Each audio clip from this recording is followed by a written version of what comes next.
That we work with adults primarily and where we keep our voice equipment. So I am the SLP on the team that does the voice assessments and the voice treatment, and I work primarily with adult patients. So I want to do a quick demo of what we might do in a voice assessment and getting some measures. Who is willing to count from 1 to 10 into the microphone? You want it? All right, come on over. I'll measure my voice. Have a seat. All right. So whenever I say go, you're just going to count from 1 to 10.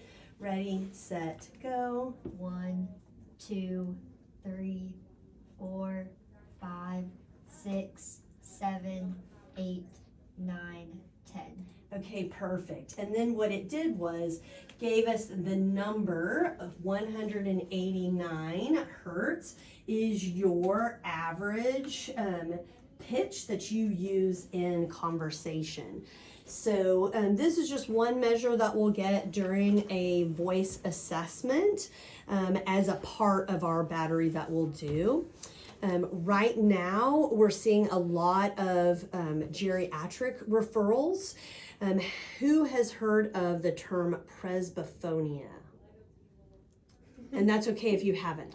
So presbyophonia is the term for voice changes due to age. So one of the things that happens as we age is that the muscles of our vocal folds start to atrophy. And so what happens is then the vocal folds aren't closing all of the way. So they're more open. And so when the person's vocal folds are vibrating, the closure is incomplete. So there's always air escaping, so they're gonna have more of a breathy voice. They're gonna complain that they have trouble being louder or projecting their voice. So I am trained in something called Forte. These are exercises that you can teach the patient to do to try to improve that muscle strength. And so our students have the opportunity to get this experience with me in particular. And we just saw a patient yesterday, and it was amazing when he said, my wife was saying she can now hear me when I'm calling to her from upstairs. So just kind of getting that confirmation of, wow, this is really helping you, this is working for you. Who has heard of Speak Out? And if you haven't, that's okay. So Speak Out is a treatment approach designed specifically for patients with Parkinson's.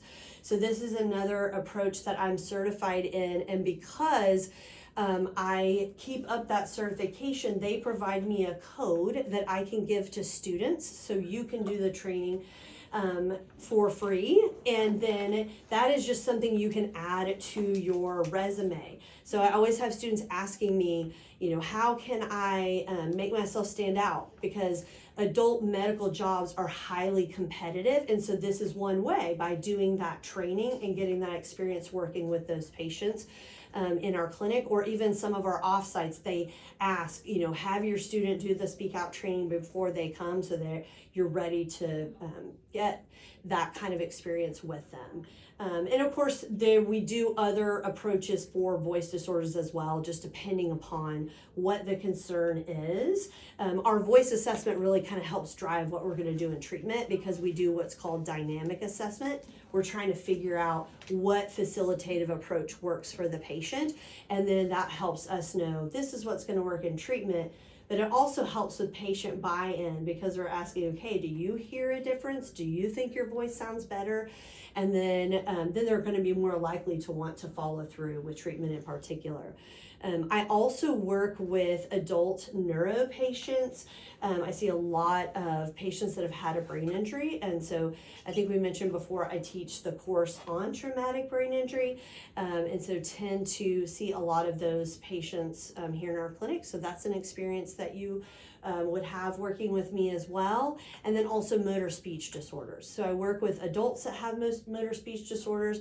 Right now I have a patient with oromandibular dystonia, one with ataxic dysarthria, and then another referral for another patient with dysarthria. Then lastly, the kids that I work with have childhood apraxia of speech. So I don't tend to work with kids as much as adults, but the school age kids that I do work with all have childhood apraxia of speech, because that's another area that I'm highly interested in and have done some intensive training with Dr. Edith Strand. So she is a big researcher in the field, and she did some intensive training for us about 15 years ago here at UNT, which was really exciting. And so my work from there has just expanded. So what questions do you guys have?